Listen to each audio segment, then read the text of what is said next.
Hello all, welcome to LTX classes. ఒక్కసారి చూడమ్మా, మనం the Hindu explainer text and కాంటెక్స్ట్లో ఇంపార్టెంట్ ఆర్టికల్ తీసుకున్నాం. ఏంటది?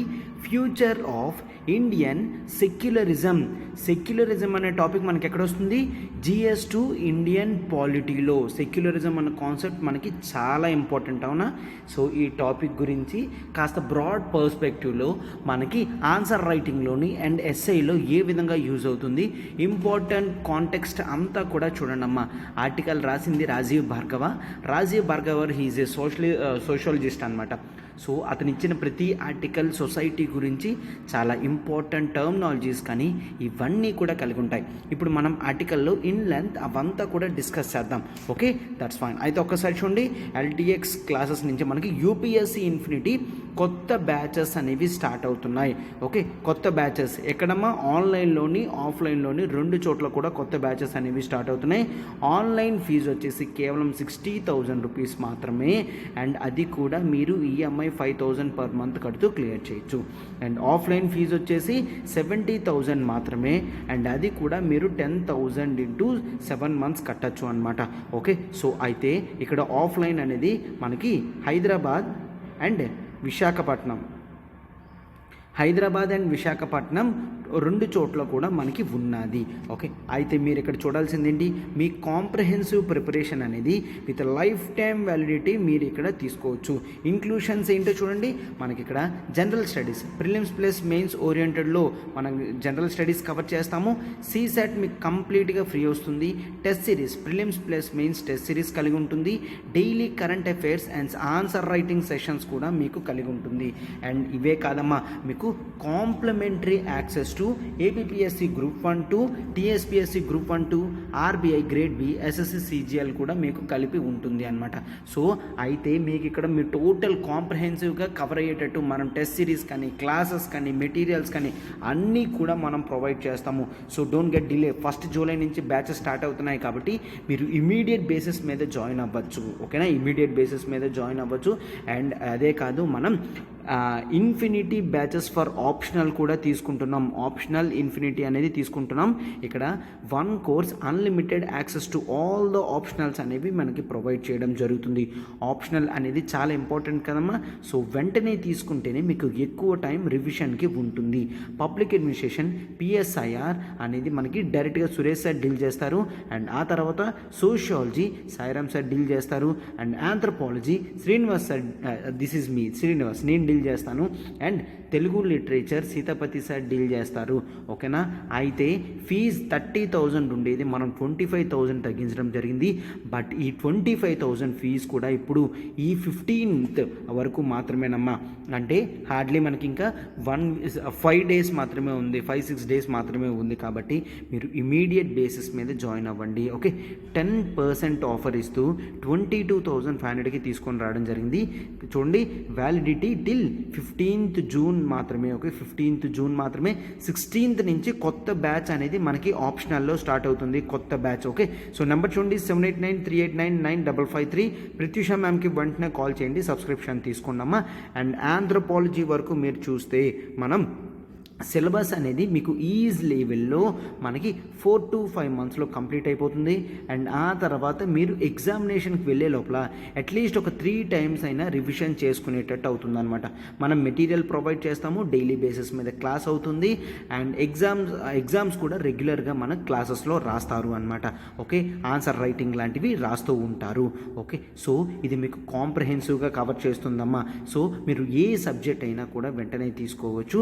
ఒకవేళ మీకు ఏ సబ్జెక్ట్ అయినా మధ్యలో టఫ్ అనిపిస్తే వేరే సబ్జెక్ట్కి షిఫ్ట్ అయ్యే స్కోప్ కూడా మన దగ్గర ఉంది. కాబట్టి మీరు అస్సలు ఇంకే విషయం గురించి కూడా ఆలోచించకుండా వెంటనే జాయిన్ అవ్వచ్చు. ఓకేనా? సో ఎస్, సో వెంటనే ఈ 2 బ్యాచెస్లో మీరు జాయిన్ అయితే మీకు చాలా మంచి ఆఫర్స్ అనేవి కూడా ఉన్నాయి. కాబట్టి అస్సలు డిలే లేకుండా వెంటనే జాయిన్ అవ్వండి అమ్మా. Okay, yes. అయితే ఇప్పుడు నేను ఆర్టికల్లోకి వెళ్తున్నాను, చూడండి. To everyone, welcome to LTX classes. ఈరోజు the Hindu explainer text and కాంటెక్స్ట్లో ఇంపార్టెంట్ ఆర్టికల్ అమ్మా. ఏంటది? See the future of Indian secularism article deal చేస్తుంది. This is Srinivas. Okay, so అయితే క్వశ్చన్ చూడండి. Religious fanatic tendencies might affect secularism, but the concepts of universal brotherhood, respect for composite culture, provide grounds for strong harmonious relations between the religions. Okay yes. So అయితే ఇక్కడ చాలా important topics అవన్నీ చెప్తున్నాడు కదమ్మా. So అదంతా కూడా మనం లాస్ట్లో డిస్కస్ చేద్దాం, చూడండి. సో ఇదేనమ్మా article, future of Indian secularism. Okay, article రాస్తుంది రాజీవ్ భార్గవ అనమాట. He's a professor. Okay, he's a professor cum sociologist. ఇతను రాసిన ఆర్టికల్స్ అన్నీ కూడా బ్యూటిఫుల్గా ఉంటాయి. సో ఇతను ఏ ఆర్టికల్ రాసినా కూడా మనకి యూపీఎస్సీ పర్స్పెక్టివ్లోనే నీట్గా ఉండడం అనేది జరుగుతుంది. సో ఇంపార్టెంట్ టర్మ్స్, టెర్మినాలజీస్, మనకు తెలియనివన్నీ కూడా ఇతను ఇంట్రడ్యూస్ చేసి నీట్గా పెట్టడం అనేది జరుగుతుందన్నమాట. ఓకే, సో అయితే ద కాన్సెప్ట్ ఆఫ్ సెక్యులరిజం గురించి చూడండి. First of all, the word secularism అనేది ఇండియన్ కాన్స్టిట్యూషన్లో ప్రియాంబుల్లో యూజ్ చేయడం జరిగింది. అయితే ఇది ప్రియాంబుల్లో కూడా ఫస్ట్ నుంచి ఉందా అంటే నో. ఇది 42nd కాన్స్టిట్యూషనల్ అమెండ్మెంట్ యాక్ట్తో సెక్యులరిజం అనే వర్డ్ స్టార్ట్ చేశారు. అయితే దాన్ని యాడ్ చేయడం జరిగింది ప్రియాంబుల్కి, సెక్యులరిజం. అయితే ఈ సెక్యులరిజం వర్డ్ ఎక్కడి నుంచి తీసుకున్నామమ్మా? వెస్టర్న్ కంట్రీస్ నుంచి తీసుకున్నాం. అయితే వెస్టర్న్ కంట్రీస్కి ఒక డెఫినేషన్, ఇండియాలో సెక్యులరిజం అనేది ఇండియన్ ఫార్మ్ ఆఫ్ సెక్యులరిజం అని చూస్తాము. అసలు ఇన్ జనరల్గా సెక్యులరిజం అంటే ఏంటి? సెక్యులరిజం అంటే state should completely get itself free from religion. State should completely get itself free from religion. Okay, అంటే ఎటువంటి మతపరమైన జోలికి కూడా స్టేట్ అనేది వెళ్ళకూడదు. ఓకేనా, అది కంప్లీట్గా రిలీజియన్ నుంచి ఫ్రీగా ఉండాలి అని చూస్తాం. దాన్ని సెక్యులరిజం అంటాము. అంటే ఏ రిలీజియన్కి సపోర్ట్ చేయకూడదు, ఏ రిలీజియన్కి అపోజ్ చేయకూడదు స్టేట్. ఆ విధంగా ఉంటే దాన్ని సెక్యులరిజం అని అంటాము. అయితే ఇండియన్ కాన్స్టిట్యూషన్లో దాన్ని యాడ్ చేసినప్పుడు ఈ విధంగా మనం చూడము.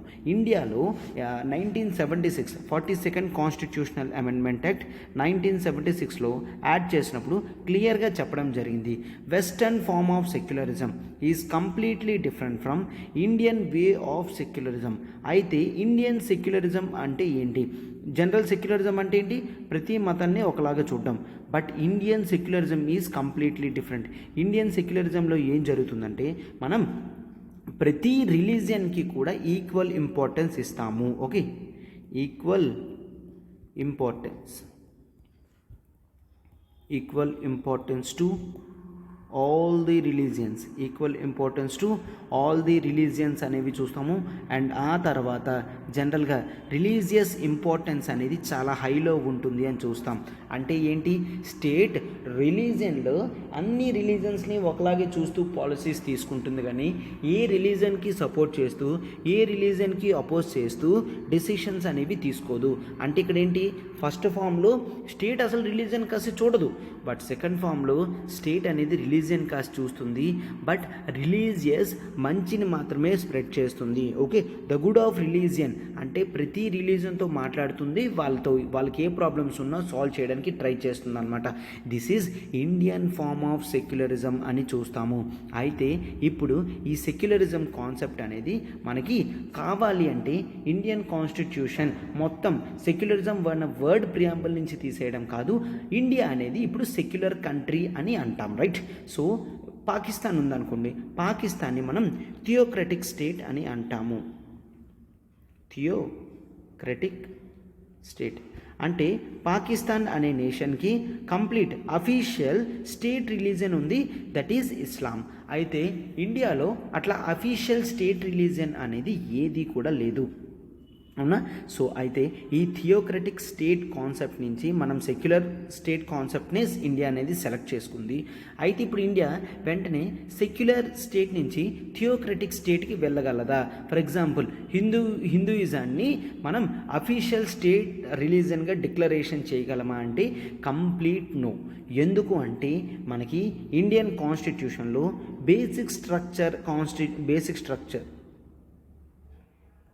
బేసిక్ స్ట్రక్చర్ డాక్ట్రిన్ అనేది ఉంటుంది. ఒక్కసారి మీకు బేసిక్ స్ట్రక్చర్ మీద డౌట్ అయితే నా పాలిటీ క్లాస్ చూడండి అమ్మా. బేసిక్ స్ట్రక్చర్ మీద కంప్లీట్ సెపరేట్ వీడియో అనేది చేసాము. అది మీకు ఈజీగా నాలెడ్జ్ అనేది తెస్తుంది అనమాట. ఓకే, చాలా ఈజీగా టాపిక్ అనేది అర్థమవుతుంది. సో అయితే ఇక్కడ మనం ఏం చూస్తాము, బేసిక్ స్ట్రక్చర్ ఆఫ్ ఇండియన్ కాన్స్టిట్యూషన్లో భాగం కాబట్టి సెక్యులరిజం అనేది దీన్ని తీయలేరు. అయితే సార్ దాన్ని ఎప్పుడు బేసిక్ స్ట్రక్చర్లో పెట్టారు? బేసిక్ స్ట్రక్చర్లో దాన్ని SR Bommai versus Union of India కేసులో దాన్ని బేసిక్ స్ట్రక్చర్లో పెట్టారు. సెక్యులరిజం అనేది ఇండియాలో చాలా ఇంపార్టెంట్ కాన్సెప్ట్. ఇండియాలో డైవర్సిటీ అనేది ఉంది. ఆ డైవర్సిటీ అనేది అట్లానే నీట్గా ఉండాలి అంటే ఖచ్చితంగా రిలీజియన్ని బేసిక్ స్ట్రక్చర్లో పెట్టాలి అని కోర్ట్ జడ్జిమెంట్స్లో దీన్ని రిలీజియన్ బేసిస్ని అంటే సెక్యులర్ కాన్సెప్ట్ని బేసిక్ స్ట్రక్చర్లో పెట్టారు. అంటే పార్లమెంట్ ఏ డెసిషన్ అయినా తీసుకోగలది రిలీజియన్ స్ప్రెడ్ చేయడానికి, ప్రమోట్ చేయడానికి. కానీ రిలీజియన్ పూర్తిగా అంటే సెక్యులరిజం నుంచి థియోక్రటిక్ స్టేట్కి వెళ్ళేటట్టు ఎటువంటి డెసిషన్ కూడా తీసుకోలేదు. రైట్. సో అయితే మీరు ఇక్కడ ఏం చూస్తారు, ఇండియన్ కాన్స్టిట్యూషన్లో సార్ ప్రియాంబుల్లో తప్ప ఇంకెక్కడ సెక్యులరిజం అన్న వర్డ్ లేదా అంటే నో, ప్రియాంబుల్లో తప్ప మనకి ఆ వర్డ్ అనేది ఇంకెక్కడ కూడా రిపీట్ అవ్వదు. అయితే మరి రిలీజియస్ ఫ్రీడమ్ అనేది మరి ఇండియన్ కాన్స్టిట్యూషన్లో లేదా, ఫండమెంటల్ రైట్స్ ఉన్నాయి కదా సార్ అంటే ఎస్. మనం పార్ట్ త్రీ ఆఫ్ ఇండియన్ కాన్స్టిట్యూషన్లో ఫండమెంటల్ రైట్స్ అవుతాము. ఫండమెంటల్ రైట్స్లో మనకి ఫ్రీడమ్ ఆఫ్ రిలీజియన్ అనేది ఉంటుంది. Freedom of religion.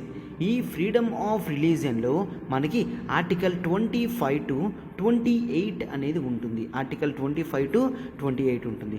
ఆర్టికల్ 25 మనకి freedom of profession, practice, propagate, profess any religion అని చెప్తుంది. ఏ రిలీజియన్ అయినా మనం పాటించవచ్చు, ప్రబోధించవచ్చు. అంటే వేరొకరికి మన రిలీజియన్లో ఉన్న మంచిని ఇతరులకి ప్రచారం చేయొచ్చు అనమాట. Okay. Article 26 provides freedom to manage religious affairs అని చూస్తాము. అంటే మతానికి సంబంధించిన ఏ ఇష్యూస్ అయినా కూడా మనం వేరొకరికి డిస్టర్బెన్స్ లేకుండా మనం ఫాలో అవ్వచ్చు. And article 27 freedom from payment of taxes pay చేయడానికి ట్యాక్సెస్ పే చేయడానికి మనకి మినహాయింపు ఉంది. అంటే ఏంటి, ఏ రిలీజియన్ని కూడా నువ్వు పాటిస్తున్నందుకు ఎటువంటి ట్యాక్స్ కూడా స్టేట్కి కట్టాల్సిన అవసరం లేదు.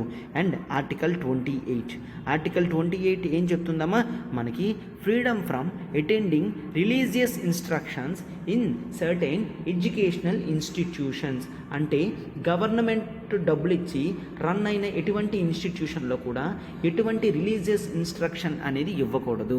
అంటే రిలీజియన్ మనం ఇట్లా ఫాలో అవుతున్నాం, అందరూ కూడా ఇదే ఫాలో అవ్వండి అని ఎటువంటి రిలీజియస్ ఇన్స్ట్రక్షన్ కూడా ఇవ్వకూడదు అని ఆర్టికల్ 28లో క్లియర్గా ఉంటుంది అనమాట. అర్థమైంది కదమ్మా. ఈ ప్రావిజన్స్ అన్నీ కూడా మనం part 3 of Indian constitution fundamental రైట్స్లో చూస్తాము. అండ్ ఆ తర్వాత ఆర్టికల్ 51A ఇదేంటి, ఫండమెంటల్ డ్యూటీస్లో యూనివర్సల్ బ్రదర్హుడ్ అనే కాన్సెప్ట్ చూస్తాము. Universal brotherhood and religion promotions కూడా దీన్ని చూస్తాము. సెక్యులర్ ఫిలాసఫీ ఎక్కడుంది, uniform civil code under article uniform civil code under article 44 అనేది డిపిఎస్పిలో కూడా మనం చూస్తాము. DPSP okay. అండ్ 51Aలో కూడా మనం సెక్యులర్ ప్రిన్సిపల్స్ని ఫాలో అవుతాము అని చెప్పడం జరిగింది. అయితే ఈ ఇష్యూ అంతా ఇప్పుడు ఎందుకు వచ్చిందమ్మా, ప్రజెంట్ కాంటెక్స్ట్ ఏంటో చూడండి. రీసెంట్గా బీజేపీ స్పోక్స్ పర్సన్స్ ఏం చేశారు, ప్రాఫెట్ మహమ్మద్ ఇస్లాం మీద రాంగ్ కండమ్నేషన్ అనేది చేయడం జరిగింది. దాంతో చాలామంది groupings like organisation of Islamic countries, ఈ కంట్రీస్ వాళ్ళు ఏం చేశారు, ఇండియా మీద రివర్స్ అయ్యారనమాట. మీరు మా గాడ్ని అట్లా అంటారా ఇది అనేసి. ఓకేనా. సో అలా అంటే అప్పుడు ఈ ఆర్టికల్లో ఆథర్ ఏం చెప్తున్నారు, సో ఈ ఇష్యూ వచ్చింది కాబట్టి ఇప్పుడు మళ్ళీ సెక్యులర్ సెక్యులరిజం అనే కాన్సెప్ట్ ఇండియాలోకి వచ్చింది. ఎందుకు? ఒక ruling majority party the highest prominent మైనారిటీని అట్లా అనకూడదు కదా అని చెప్పి. ఇండియాలో అలా అయితే సెక్యులరిజం అనేది ఎక్కడ ఉన్నట్టు, ఏది సెక్యులరిజం అని తీసుకుంటాము అని రాజీవ్ భార్గవ్ గారు క్లియర్గా అడుగుతున్నారనమాట. అయితే ఏంటి ఇక్కడ మనం జనరల్గా 2 ఇష్యూస్ అనేవి చూడాలి అని చెప్తారు. ఏంటి? ఒకవేళ నిజంగా మీరు సెక్యులరిజాన్ని చంపేస్తే ఆ యాషెస్ అనేవి ఎక్కడైనా కూడా బరీ చేసుకోండి, లైక్ సరయూ నది కానీ. అంటే he's very critical of that అనమాట. ఎందుకంటే కాన్స్టిట్యూషనల్ సెక్యులరిజం అనేది చాలా ఇంపార్టెంట్ అని అతని feeling. Word what he used అమ్మా, constitutional secularism. Sir constitutional secularism అంటే ఏంటి? ఎస్, ఆర్టికల్లో క్లియర్గా ఉంటుంది, నేను డీటెయిల్డ్గా చెప్తాను. ఫస్ట్ కాంటెక్స్ట్ అనేది వినండి. కాన్స్టిట్యూషనల్ సెక్యులరిజం అనేది back bone of Indian democracy అని యూజ్ చేయడం జరిగింది. Back bone of Indian democracy సక్సెస్ఫుల్గా ఉండాలి అంటే ఖచ్చితంగా కాన్స్టిట్యూషనల్ సెక్యులరిజం అనేది మనకి ఉండాలి అని చూస్తాం. ఓకే, సో అయితే ఇక్కడ ఏం చూస్తున్నారు, మనం ఏ వర్క్ అయినా కూడా ఎట్లా చేస్తాము అనేది. ఓకే, అయితే ఇండియన్ సెక్యులరిజం అనేది చాలా ఇంపార్టెంట్. ఆ సెక్యులరిజం వలన మెజారిటీ మైనారిటీ అనే డిఫరెన్సెస్ లేకన్నా ప్రతి ఒక్కరూ కూడా హ్యాపీగా ఉంటున్నారు. ఒకవేళ మీరు నిజంగా సెక్యులర్ ప్రిన్సిపల్స్ అనేవి ఫాలో అవ్వకపోతే మైనారిటీ పీపుల్కి థ్రెట్ అనేది వస్తుంది అని చెప్తున్నారనమాట. ఓకే, మీరు సైలెంట్గా ఉండి ఆర్ బ్యాక్ నుంచి హేట్రెడ్ వర్డ్స్ అనేవి ఇస్తే అది చాలా ఇబ్బంది అవుతుంది. ఇండియాలో ఇప్పుడు ఏమవుతుంది, కాన్స్టిట్యూషనల్ సెక్యులరిజం ఉందా ఆర్ చూడండి ఇది చాలా ఇంపార్టెంట్, పార్టీ పొలిటికల్ సెక్యులరిజం ఉందా? Party political secularism. ఓకే, 2 సెక్యులరిజమ్స్ గురించి ఆథర్ మాట్లాడడం జరిగింది. ఒకటి కాన్స్టిట్యూషనల్ సెక్యులరిజం గురించి, మరొకటి party political secularism. Party political secularism అంటే ఏంటి, కాన్స్టిట్యూషనల్ సెక్యులరిజం అంటే ఏంటి చూద్దాం. చూడండి, అయితే ఫస్ట్ కాన్స్టిట్యూషనల్ సెక్యులరిజం అంటే ఇది చూడండి అమ్మా.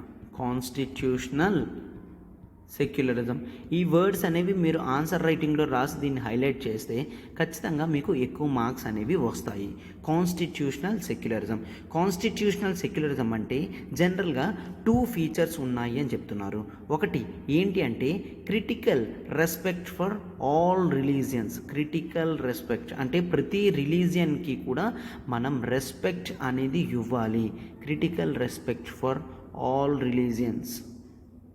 ఓకే, మనం ఏ రిలీజియన్ వాళ్ళమైనా కూడా మిగిలిన రిలీజియన్స్కి అందరినీ కూడా ఒకలాగే చూస్తే దాన్ని critical respect for all religions అని అంటారు. కొన్ని సెక్యులరిజం ఫీచర్స్ ఎట్లా ఉంటాయంటే బ్లైండ్గా యాంటీ రిలీజియస్గా ఉంటారు, బట్ రిలీజియన్కి రెస్పెక్ట్ ఇస్తారు. ఓకే, యాంటీ రిలీజియన్గా ఉండి రెస్పెక్ట్ ఇస్తారు, దాన్ని సెక్యులరిజం అంటాం. బట్ ఇండియన్ కాన్స్టిట్యూషనల్ సెక్యులరిజంలో ఇన్ జనరల్గా ప్రతి రిలీజియన్కి కూడా మనం రెస్పెక్ట్ అండ్ ఈక్వల్ ఇంపార్టెన్స్ అనేది ఇస్తాము. ఓకేనా, అయితే సెక్యులరిజం అనేది సింగిల్ రిలీజియస్ సొసైటీస్లో లైక్ ఫ్రాన్స్లో కానీ బ్రిటన్లో కానీ ఉండడం కంప్లీట్లీ డిఫరెంట్. ఇంత పెద్ద హ్యూజ్ డైవర్స్ కంట్రీ లైక్ ఇండియాలో సెక్యులరిజం అన్న కాన్సెప్ట్ అనేది చాలా ఇంపార్టెంట్. ఎందుకు అంటే ఇంతమందిని నీట్గా జాగ్రత్తగా తీసుకొచ్చి హోల్డ్ చేయడం అనేది చాలా కష్టం.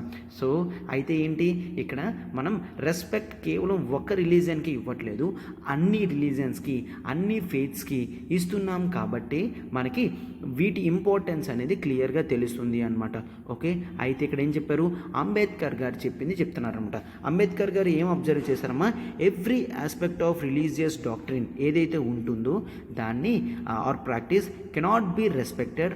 Respect for religion must be accompanied by critic. అంటే ఏంటి, ప్రతి రిలీజియస్ ఆస్పెక్ట్ని ప్రతి రిలీజియస్ ఆస్పెక్ట్ని ఉన్నది కదా అని తీసుకోవడం కాదు, దాన్ని క్రిటికల్ పర్స్పెక్టివ్లో చూసి సొసైటీకి అది ఎంతవరకు మంచి చేస్తుందో చూడాలి. ఫర్ ఎగ్జాంపుల్ హిందూ రిలీజియన్ ఉంది, హిందూ రిలీజియన్ ప్రకారం ముందు సతీ సహగమనం అనేది ప్రాక్టీస్ చేసేవారు, బట్ అది క్రిటికల్ పర్స్పెక్టివ్లో చూస్తే ఉమెన్ ఫ్రీడమ్ కానీ ఇవన్నీ కూడా తగ్గించేస్తుంది కదమ్మా, అందుకనే అటువంటి ఆస్పెక్ట్స్ అనేవి తీసేయాలి అని అంబేద్కర్ గారు చెప్తున్నారు అనమాట. ప్రతి రిలీజియస్ ఆస్పెక్ట్ని ఉన్నది ఉన్నట్టు గుడ్డిగా నమ్మడం కాదు, అది మనం ఎట్లా చూడాలంటే క్రిటికల్ పర్స్పెక్టివ్స్లో మాత్రమే చూడాలి అని చెప్తున్నారు. ఓకే, సో అయితే మన స్టేట్ అనేది ఏం ఫాలో అవుతుంది, రిలీజియస్ గ్రూపింగ్స్ ఏవైతే ఉన్నాయో. Next one, it should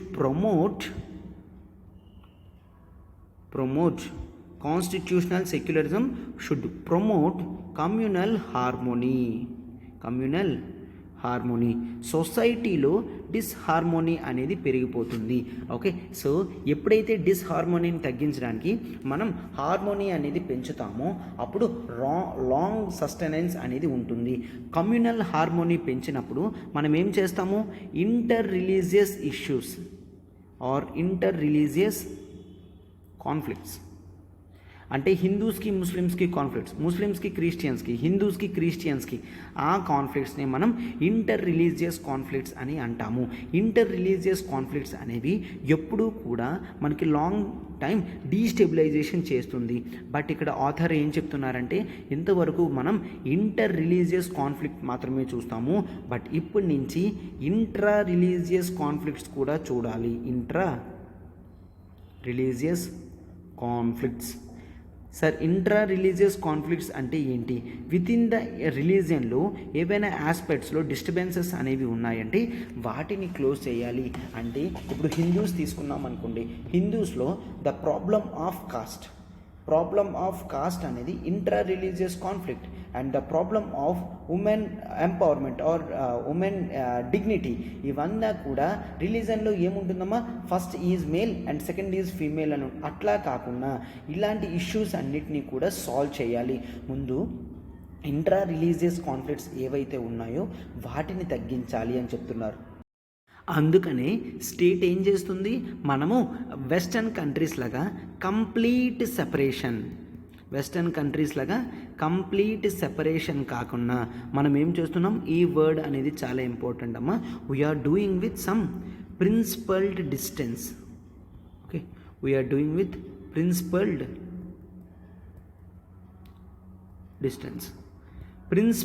distance అంటే ఈక్వల్ డిస్టెన్స్లో మనం ఉండి మాట్లాడతాము.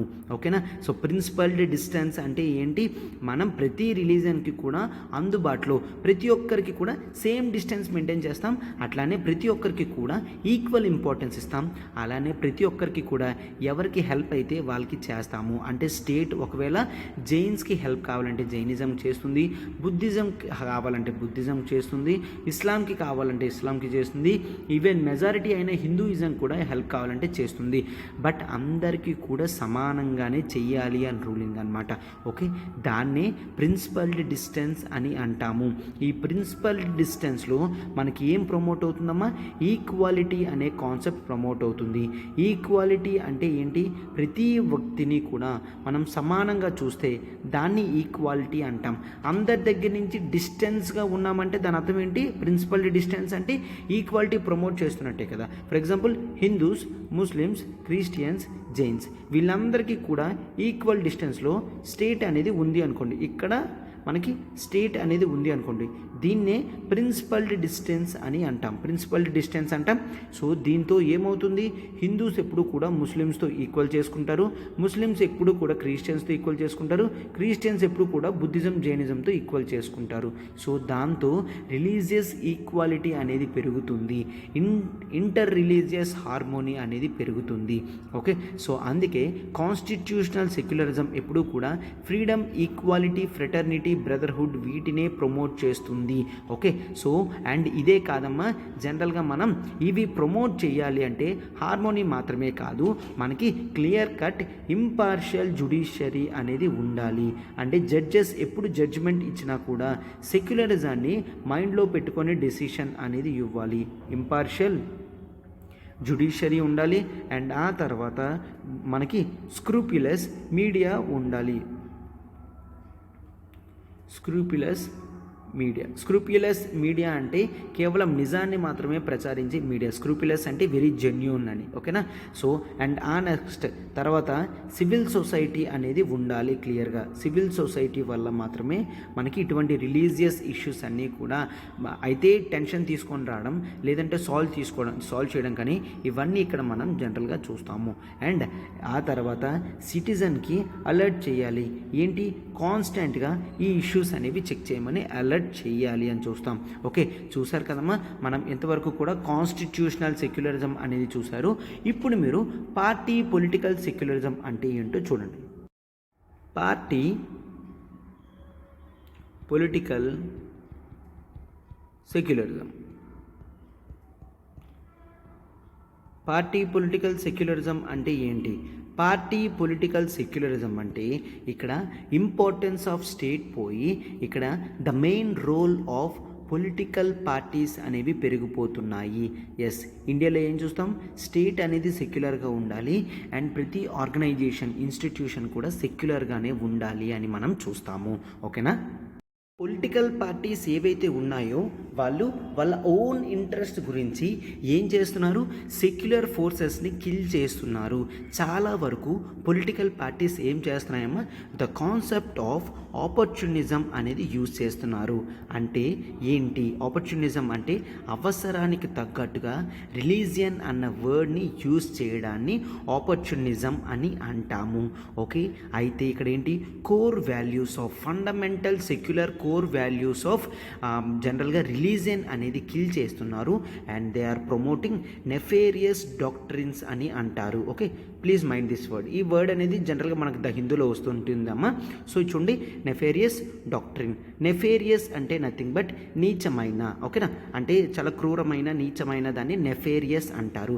నెఫేరియస్ డాక్ట్రిన్ అంటే బ్యూటిఫుల్ సెక్యులర్ కాన్సెప్ట్ని అవసరానికి తగ్గట్టుగా మార్చుకొని దాన్ని ఒకవేళ వేరే రిలీజియన్స్కి ఎగెయిన్స్ట్గా యూజ్ చేశామంటే దాన్ని నెఫేరియస్ డాక్ట్రిన్ అని అంటాము. అంటే హిందూస్కి ముస్లిమ్స్కి తగులు పెట్టడం కానీ, హిందూస్కి క్రిస్టియన్స్కి తగులు పెట్టడం కానీ అట్లాంటివి చేస్తే ఆ ఐడియాలజీని నెఫేరియస్ డాక్ట్రిన్స్ అని అంటాము. ఇక్కడ ఆపర్చునిజం అనేది ఇంపార్టెంట్ రోల్ అనేది ప్లే చేస్తుంది. ప్రిన్సిపల్డ్ డిస్టెన్స్ కన్నా వీళ్ళు ఏం చేస్తున్నారు, ఆపర్చునిటిస్టిక్ డిస్టెన్స్ అనేది మెయింటైన్ చేస్తున్నారు పొలిటికల్ పార్టీస్. Opportunistic distance. మనం ఏం చూస్తాం, కాన్స్టిట్యూషనల్ సెక్యులరిజంలో ప్రిన్సిపల్డ్ డిస్టెన్స్ అంటే విత్ రూల్స్ అండ్ రెగ్యులేషన్స్ అందరితో కూడా ఈక్వల్గా ఉండం. బట్ పార్టీ పొలిటికల్ సెక్యులరిజంలో ఆపర్చునిస్టిక్ డిస్టెన్స్ అని చూస్తాము. ఆపర్చునిస్టిక్ డిస్టెన్స్ అంటే అవసరం అయినప్పుడు ఎంగేజ్ అవుతాము అండ్ ఎప్పుడైతే అవసరం పోతుందో డిస్ఎంగేజ్ అవుతాము. ఓకే, అండ్ ఈ టెండెన్సీస్ అనేవి ఇప్పుడు ప్రజెంట్ సొసైటీలో ఎక్కువ ఇదే మనం చూస్తున్నాము. ఎప్పుడు ఎంగేజ్ అవుతారమ్మా, ఎప్పుడైతే ఓట్లు కావాలో అప్పుడే మనం జనరల్గా వాళ్ళకి రెస్పెక్ట్ ఇస్తాము అండ్ ఆ తర్వాత వాళ్ళ గురించి మాట్లాడతాం. ఎప్పుడైతే మనకి ఓట్లు పడి మనం పార్టీ పవర్లోకి వస్తుందో వెంటనే అక్కడి నుంచి మనం డిస్ఎంగేజ్ అవుతామన్నమాట. ఫర్ ఎగ్జాంపుల్ కొన్ని కేసెస్ కూడా చెప్పడం జరిగింది. ఏంటి, షాబానో కేసు. ఈ షాబానో కేసులో మనం ఏం చెప్తాం, ట్రిపుల్ తలాక్ని, ఇన్స్టాంట్ ట్రిపుల్ తలాక్ని సుప్రీంకోర్టు నల్లిఫై చేస్తే జనరల్గా పొలిటికల్ పార్టీస్ చాలా వరకు వాటిని యాక్సెప్ట్ చేశాయి. Hindu political parties or few political parties వీటిని వెల్కమ్ చేశాయి. సుప్రీంకోర్టు మంచి డెసిషన్ ఇచ్చిందని. ఎందుకు, ఎలక్షన్స్ టైం అనేది కాబట్టి వాళ్ళు ఇవ్వడం జరిగింది. అండ్ ఆ తర్వాత గెలిచిన తర్వాత they promoted the building of Ram Mandir. Okay, so దీన్ని ఆపర్చునిటిస్టిక్ డిస్టెన్స్ అని అంటారు, రామ్ మందిర్. ఓకే, సో ఇట్లాగా ఎప్పుడైతే అప్పుడు ఏది కావాలంటే దాన్ని బట్టి వాళ్ళు ఉంటున్నారు అని చెప్తున్నారు. అయితే ఇక్కడ ఏంటి, ఇక్కడ ఆపర్చునిటిస్టిక్ డిస్టెన్స్ అనేది అన్ని రిలీజియన్స్కి కాదు. ఓకే, ప్రిన్సిపల్డ్ డిస్టెన్స్ ఏంటి ఒకసారి చూడండి. ఫస్ట్ మనం ప్రిన్సిపల్డ్ డిస్టెన్స్లో అన్ని రిలీజియన్స్కి కూడా ఈక్వల్ అని చూస్తాం. ప్రిన్సిపల్డ్ డిస్టెన్స్లో అన్ని రిలీజియన్స్కి కూడా ఈక్వల్గా చూస్తాం. బట్ ఎప్పుడైతే ఆపర్చునిటిస్టిక్ డిస్టెన్స్ అనేది వస్తుందో, ఆపర్చునిస్టిక్ డిస్టెన్స్ ఇక్కడ అన్ని రిలీజియన్స్కి కాదు, కేవలం మెజారిటీ అండ్ మైనారిటీ. అంటే ఇక్కడే ఫస్ట్ టైం మనం డిఫరెన్స్ అనేది క్రియేట్ చేస్తున్నాము. మేజర్ రిలీజియస్ గ్రూపింగ్ ఏదో చూసి అండ్ మైనర్ గ్రూపింగ్ ఏదో చూసి ఆ రెండిటికి డిఫరెన్స్ అనేది మనం క్రియేట్ చేస్తే దాన్నే ఆపర్చునిటిస్టిక్ డిస్టెన్స్ అని అంటారనమాట. అయితే ఈరోజు ఈ టెండెన్సీస్ ఎప్పుడైతే ఆపర్చునిటిస్టిక్ డిస్టెన్స్ ఫాలో అవుతామో దాన్నే మనం ఏమంటాము, దీన్నే మనం సెక్యులరిజంగా జనరల్గా పొలిటికల్ పార్టీస్ ప్రమోట్ చేస్తారు. ఆ పొలిటికల్ పార్టీస్ ప్రమోట్ చేసిన దాన్నే మనం సూడో సెక్యులరిజం అని అంటాము. Pseudo secularism. ఈ వర్డ్ చాలా ఇంపార్టెంట్ అమ్మా. ఇది జనరల్గా మీరు ఆన్సర్స్లో రాయడానికి బ్యూటిఫుల్గా ఉంటుంది. సూడో సెక్యులరిజం అంటే ఏంటి? కనిపించడానికి మాత్రమే సెక్యులరిజంలా కనిపిస్తుంది, కానీ కోర్ వాల్యూస్ కానీ ఒరిజినాలిటీ కానీ అస్సలు అది కాదు. దాన్నే మనం సూడో సెక్యులరిజం అని అంటాము. మన ప్రజలు ఏం చేస్తున్నారు? వాళ్ళకి తెలియదు కాబట్టి ఈ సూడో సెక్యులరిజాన్ని వితౌట్ ఎగ్జామైనింగ్ తీసేసుకుంటున్నారు. ఎటువంటి ఎథికల్ క్రాస్ క్వశ్చనింగ్ కూడా చేయకుండా ఈ సూడో సెక్యులరిజాన్ని తీసుకుంటున్నారు అని చూస్తాం. సో దీనికి మీడియా కూడా కొంతవరకు కూడా ఎటువంటి రీజన్స్ లేకుండా హైప్ క్రియేట్ చేయడానికి, వ్యూయర్షిప్ పెరగడానికి వీటిని ప్రమోట్ చేస్తున్నారని కూడా చూస్తాం. ఓకే, సో ఈ సూడో సెక్యులరిజం అనేది ప్రస్తుతానికి ఇండియన్ పార్టీ పొలిటికల్ సెక్యులరిజంలో ఇంపార్టెంట్ రోల్ ప్లే చేస్తుంది. సో దీంతో మనం ఏం చేస్తాము? ఈ సూడో సెక్యులరిజం ఎప్పుడైతే వస్తుందో ఖచ్చితంగా ప్లూరలిస్టిక్ సొసైటీ అనేది బ్యాక్కి వెళ్ళిపోతుంది. ప్లూరలిస్టిక్ సొసైటీ అంటే ఏంటి? ప్లూరలిస్టిక్ సొసైటీ అంటే మనం జనరల్గా అందరినీ కూడా ఈక్వల్గా చూస్తాము. ప్రతి ఒక్కరి ఇంపార్టెన్స్ కూడా సొసైటీలో ఉంటుంది అని తీసుకుంటాం. అంటే కేవలం హిందూస్ మాత్రమే కాదు, కేవలం ముస్లిమ్స్ మాత్రమే కాదు, కేవలం క్రిస్టియన్స్ మాత్రమే కాదు, కేవలం బుద్ధిజం మాత్రమే కాదు, కేవలం జైనిజం మాత్రమే కాదు, ఇంకా చాలా థౌజండ్స్ ఆఫ్ రిలీజియన్స్ అనేవి ఉన్నాయి కదా. ఆ ప్రతి రిలీజియన్ కూడా హ్యాపీగా హార్మోనియస్గా రిలేషన్స్ అనేవి షేర్ చేసుకుని ఉంటే దాన్ని ప్లూరలిస్టిక్ సొసైటీ అని అంటాము. అయితే ఇక్కడ ఆథర్ ఏం చెప్తున్నారంటే ఇటువంటి ప్లూరలిస్టిక్ సొసైటీ రావాలి, సూడో సెక్యులరిజం అనేది పోవాలి అంటే మనం ఖచ్చితంగా కొన్ని ఇంపార్టెంట్ రెగ్యులేషన్స్ అనేవి చెయ్యాలి అని చెప్తున్నారు. ఏం చెప్తున్నారమ్మా ఇతను? ఇప్పుడు సొసైటీ అనేది ముందుకు రావాలి. ఇంతవరకు పార్టీ పొలిటికల్ సెక్యులరిజం ఉన్నది కదా. So politically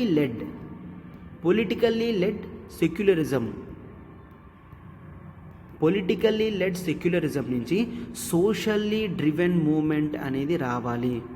socially driven moment ప్రజలకి తెలియాలి. మత సామరస్యత అనేది చాలా ఇంపార్టెంట్ అని ప్రజలకు తెలియాలి. ప్రజల్లో అటువంటి మూమెంట్ రావాలి. దేని గురించి? ఫర్ జస్టిస్ అనేది జరగాలి అంటే ప్రజల నుంచి రావాలి అని చెప్తున్నారనమాట. అండ్ ఆ తర్వాత ఇతను ఇంకేటి ఏం చెప్తున్నారు? ఇంటర్ రిలీజియస్ ఇష్యూస్ నుంచి ఫస్ట్ ఇంట్రా రిలీజియస్ ఇష్యూస్కి వెళ్ళాలి. ఎప్పుడైతే ఇంట్రా రిలీజియస్ ఇష్యూస్ని మనం సాల్వ్ చేస్తామో అప్పుడు ఇంటర్ రిలీజియస్ ఇష్యూస్ కూడా ఆటోమేటిక్గా స్మూత్గా సాల్వ్ అవుతాయి అని చెప్తున్నారు అనమాట. And author doctor BR Ambedkar, Jawaharlal Nehru గారు ఈ ఇష్యూస్లో చాలా ఆరితేరారు. వాళ్ళు గ్రేట్ విషనరీ పర్సన్స్ అని కూడా చెప్తారు అనమాట. అండ్ అంబేద్కర్ గారు క్లియర్గా అబ్జర్వ్ చేస్తున్నారు. ఏంటి? ఎప్పుడైతే మనం మెజారిటీ అండ్ మైనారిటీ అనే సిండ్రోమ్లో పడతాము. మెజారిటీ వాళ్ళు ఏంటి? మైనారిటీ వాళ్ళు గ్రో అయిపోతున్నారు, మెజారిటీ రిలీజన్కి థ్రెట్ అని.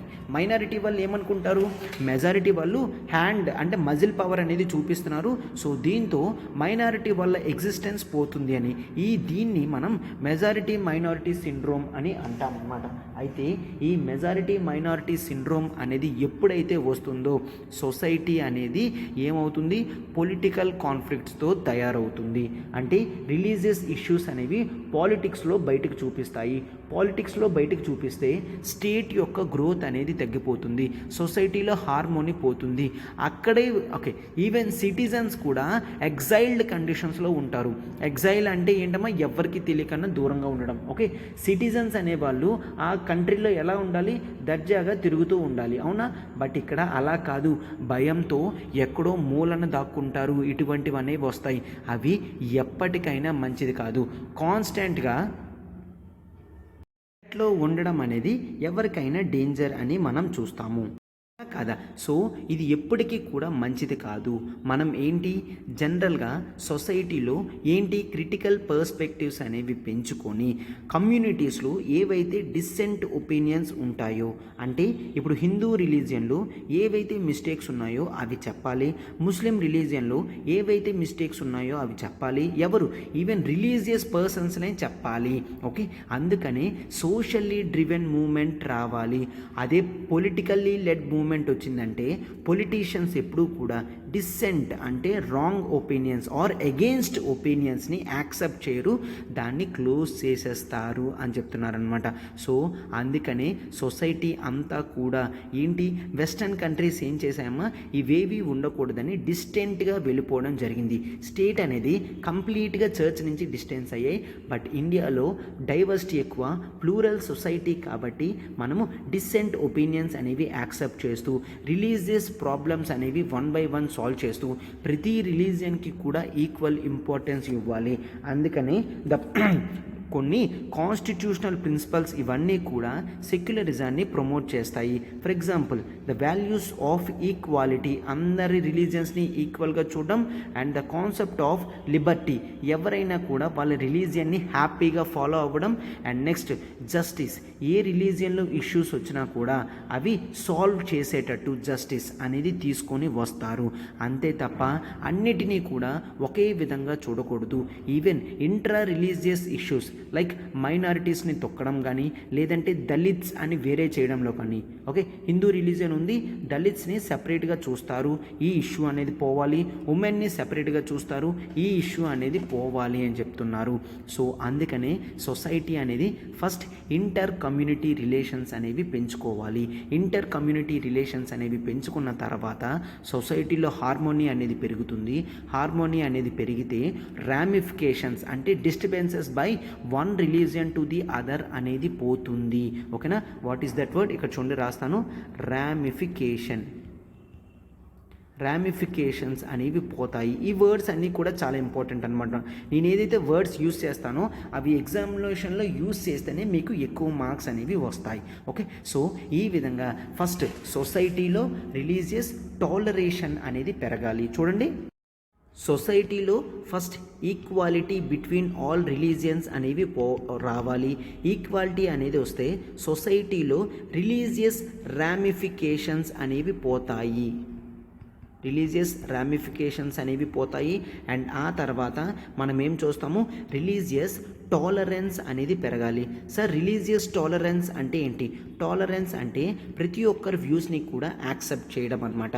ఓకే, సో వాళ్ళ మతం గొప్ప అని చెప్తే ఎస్ మనం వింటాము, అండ్ అదే టైంలో మన మతం కూడా గొప్పే అని చెప్పడం, లేదంటే మన మతంలో ఏవైనా ఇష్యూస్ ఉన్నాయి, వాళ్ళ మతంలో ఇష్యూస్ ఉన్నాయి, అలాంటివి ఏవి ఉన్నా కూడా టాలరేట్ చేయడం అంటే భరించడం, యాక్సెప్ట్ చేయడాన్ని జనరల్గా చూస్తాం. రిలీజియస్ టాలరెన్స్ అనేది స్ప్రెడ్ అవ్వాలి. ఓకేనా, అండ్ నెక్స్ట్ జనరల్గా ఏవైతే డెమోక్రటిక్ డెఫిసిట్ ఉందో దాన్ని క్లియర్ చేయాలి. పార్టీస్ అన్నీ కూడా అంటే రిలీజియన్స్ అన్నీ కూడా హార్మోనియస్గా వర్కౌట్ చేయాలి, okay. And political heads and religious heads ఎవరైతే ఉన్నారో వాళ్ళ పరిధిలో వాళ్ళు improvement in intra religion groupings కూడా చూస్తాము. రిలీజియస్ హెడ్స్ అంటే క్రాస్ కల్చరల్ సెలబ్రేషన్స్ కానీ ఇవన్నీ కూడా చేయాలి.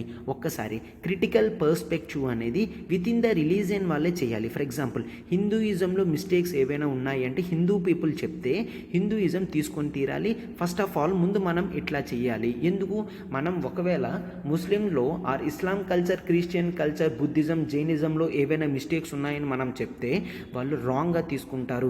వాళ్ళు ఏమంటారు, ముందు మీ రిలీజియన్ని నువ్వు సెట్ చేసుకో, ఆ తర్వాత మా దాకా వద్దు అని అంటారు. ఈవెన్ హిందూస్ కూడా ముస్లిమ్స్ కానీ, క్రిస్టియన్స్ కానీ, బుద్ధిజం కానీ వాళ్ళు ఎవరైనా క్రిటిక్ చేస్తే మనం తీసుకోం. సో క్రిటిక్ అనేది అంటే విమర్శ చేయడం అనేది with in the religious people చేశారు అంటే అప్పుడు ఆ డిసెంటింగ్ ఒపీనియన్ని లార్జ్గా ఎక్కువసేపు వినిపిస్తే వాళ్ళు తీసుకొని సాల్వ్ చేసే పరిస్థితి ఉంటుంది. సో అందుకనే కల్చరల్ ట్రెడిషన్స్, కాంపోజిట్ కల్చర్ని మనం ప్రమోట్ చేయాలి. కాంపోజిట్ కల్చర్ ప్రతి రిలీజియన్ యొక్క కల్చరల్ ఇంపార్టెన్స్ అనేవి దగ్గరికి తీసుకొచ్చి దాన్ని ప్లూరలిస్టిక్ సొసైటీగా డైవర్సిఫైడ్ ఒపీనియన్స్తో మనం మార్చాలి అని చూస్తాం. ఓకే, సో ఈ విధంగా మనం ప్రతిదీ చేస్తే సెక్యులరిజం అనేది ఇండియన్ సొసైటీలో రివైవ్ అవుతుంది. లేదు అంటే the main concept of secularism అనేది బర్రీ అయిపోతుంది అని చెప్తున్నారనమాట. ఓకే, సో ఇంత importance the concept of secularism అనేది చాలా ఇంపార్టెంట్ అనమాట. దాన్ని మీరు చాలా జాగ్రత్తగా జాగ్రత్తగా రాయండి. అండ్ ఇంపార్టెంట్ టర్మినాలజీస్ అన్నీ గుర్తుంచుకుంటే మాత్రమే ఇటువంటి ఆర్టికల్స్ అనేవి రాయగలము. ఓకేనా? సో ప్రతిదీ కూడా చాలా ఇంపార్టెంట్ అమ్మ. ప్రతి వర్డ్ కానీ ఇదంతా కూడా జాగ్రత్తగా ఎగ్జాక్ట్గా యూజ్ చేయడం అనేది చాలా ఇంపార్టెంట్. ఓకే, సో అయితే ఇప్పుడు మనం ఆర్టికల్ చేస్తాం. ఒకసారి క్వశ్చన్లోకి వెళ్తున్నాం, చూడండమ్మా. Religious fanatic tendencies might affect secularism. Okay, religious fanatic tendencies అనేవి సెక్యులరిజంని ఎఫెక్ట్ చేస్తాయి. ఫెనాటిక్ టెండెన్సీస్ అంటే ఏంటి? అంటే నా మతం మాత్రమే గొప్ప అని పిచ్చిగా ప్రవర్తిస్తే దాన్ని ఫెనాటిక్ టెండెన్సీ. ఫెనాటిక్ అంటే నథింగ్ బట్ పిచ్చితనం అనమాట. రిలీజియస్ ఫెనాటిక్ టెండెన్సీస్ అనేవి సెక్యులరిజంని ఎఫెక్ట్ చేస్తున్నాయి. బట్ యూనివర్సల్ బ్రదర్హుడ్ అనే కాన్సెప్ట్ కానీ, కాంపోజిట్ కల్చర్ అనే కాన్సెప్ట్ కానీ, హార్మోనియస్ రిలేషన్స్ బిట్వీన్ రిలీజియన్ అనేది పెరుగుతుంది. ఓకేనమ్మా? సో ఇన్ని రోజులు కూడా నేను అప్రోచ్ అవన్నీ ఇచ్చాను, బట్ డైరెక్ట్ కరెక్షన్స్ అనేవి మీకు చేయలేం కదమ్మా. సో అందుకనే అండ్ మీరు డైలీ ఒక క్వశ్చన్ మాత్రమే రాస్తే సరిపోదు. అట్లీస్ట్ ఒక 2-3 క్వశ్చన్స్ అయినా రాసి వెంటనే అప్పటికప్పుడు ఫీడ్బ్యాక్ అనేది తెలుసుకుంటేనే మీకు మంచిది అనమాట. సో అందుకనే మనం అల్టిమేట్ ఆన్సర్ రైటింగ్ కోర్స్ అనేది తీసుకొని రావడం జరిగింది. ఇక్కడ మీకు both static plus dynamic parts అన్నీ కూడా కవర్ అవ్వడం జరుగుతుంది. 1250 మార్క్స్ అనేవి మీరు స్కోర్ చేయడానికి హెల్ప్ చేసేది అనమాట ఈ ప్రోగ్రామ్ అనేది. And next SI plus GS 1 to 4 అనేది మనకు ఉంటుంది. Daily answer writing, corrections and feedbacks అనేవి వెంటనే జరుగుతాయి. ఈవెన్ స్టాటిక్ పార్ట్ మాత్రమే కాదు, డైనమిక్ పార్ట్స్లో కూడా యోజన, కురుక్షేత్ర, ఎడిటోరియల్స్ కూడా మనం కవర్ చేయడం జరుగుతుంది అనమాట. ఓకే, అండ్ ఆ తర్వాత టెస్ట్ సిరీస్ అండ్ డిస్కషన్స్ కూడా జరుగుతాయి. ఆన్లైన్ ఫీజు వచ్చేసి కేవలం 10,000 రూపీస్ మాత్రమే. ఆఫ్లైన్ ఫీజు వచ్చేసి కేవలం 15,000 రూపీస్ మాత్రమే. సో ఇమీడియట్ బేసిస్ మీద జాయిన్ అవ్వండి అమ్మా. ఇమీడియట్ బేసిస్ మీద జాయిన్ అవ్వండి. ఇక్కడ నెంబర్ చూడండి, 7893899553. ప్రత్యూష మ్యామ్కి కాల్ చేసి వెంటనే మీరు జాయిన్ అవ్వండి అమ్మా. ఓకే, మనకి ఇది లైఫ్ టైం వ్యాలిడిటీ వస్తుంది. ఇటువంటి ప్రోగ్రామ్స్ అనేవి స్కిల్ బిల్డింగ్ ప్రోగ్రామ్స్. సో ఈ స్కిల్ బిల్డింగ్ ప్రోగ్రామ్స్ ఎప్పుడు కూడా ఖచ్చితంగా మీ స్కిల్స్ని పెంచుతుంది కాబట్టి లాంగ్ టైంలో మీకు చాలా గ్రేటర్ ఇంపాక్ట్ అనేది మీలో మీకు తెలియకన్నా తయారు చేస్తుంది. వెంటనే కరెక్షన్స్ చేసుకోవడం కానీ, వెంటనే ఫీడ్బ్యాక్ తీసుకోవడం కానీ ఇవన్నీ కూడా చాలా ఇంపార్టెంట్. ఓకే, సో డిలే చేయకుండా వెంటనే కోర్సులో జాయిన్ అవ్వండి. Okay, thank you. అండ్ ఒకసారి చూడండి, మన ఆర్టికల్ ప్రతిదాని వెనకతన చాలా హార్డ్ వర్క్ అనేది ఉంటుంది. మీరు దాన్ని అప్రిషియేట్ చేస్తారని మేము అనుకుంటున్నాం. సో లైక్ బటన్ని హిట్ చేయండి, ఫెలో ఆస్పిరెంట్స్కి షేర్ చేయండి అమ్మా. And do comment also, classes ఎట్లా ఉన్నాయని. అది మాకు మరింత రిజువినేషన్ అనేది క్రియేట్ చేస్తుంది అనమాట. Okay, thank you.